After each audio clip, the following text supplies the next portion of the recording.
Praise the Lord. ஆண்டவரும் அருமையரட்சகருமாகிய இயேசு கிறிஸ்துவின் இனிய நாமத்தினாலே உங்களை யாவரையும் நாங்கள் வாழ்த்தி ஆசீர்வதிக்கிறோம். கர்த்தர் தாமே உங்களை ஆசீர்வதிப்பாராக. இன்றைய தேவ வார்த்தை நீதிமொழிகள் 4ஆம் அதிகாரம் 26வது வசனம் 27வது வசனம் சொல்லுகிறது பாருங்க. உன் கால் நடையை சீர்தூக்கி பார், உன் வழிகள் எல்லாம் நிலைவரப்பட்டிருப்பதாக. ஆமென்.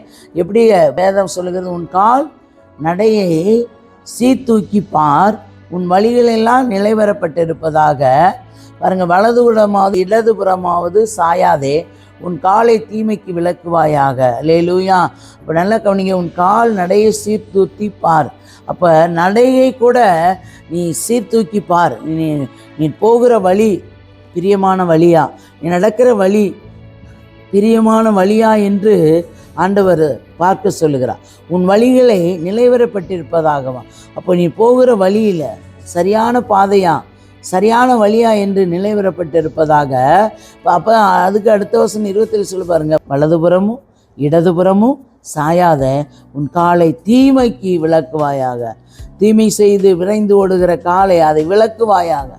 வேண்டாம், உன்னிடத்துல யாருக்கு தீமை செய்ய வேண்டாம். ஏன்னா தீமை செய்யாத தேவனை நாம் ஆராதிக்கிறோம். அல்லேலூயா. அப்போ ஒரு நாளும் தீமை செய்யக்கூடாது. அதனால் அப்போ வேதம் சொல்லுகிறது, காலை தீமைக்கு விலக்குவாயாக. விலக்கி காத்து கொள்ளுங்கள். உண்மையாய் வாழ கர்த்தரை பற்றி பிடித்து கொள்ளுங்கள். கர்த்தர் பெரிய காரியங்களை செய்து உங்களை நடத்துவார். தகப்பனே மை துதிக்கிறோம், சோத்திரம். கர்த்தாவே சர்வ வல்லமையுள்ள தெய்வமே மை துதிக்கிறோம், சோத்திரம். நேற்று மீண்டும் மாறாத நல்ல தகப்பனோட பரிசுத்தமுள்ள கரத்தில் ஒரு விஷயங்களை தாழ்த்தி உடைய பொறுப்பாக தருகிறோம். தேவன் பொறுப்பெடுங்க, ஆசீர்வதி.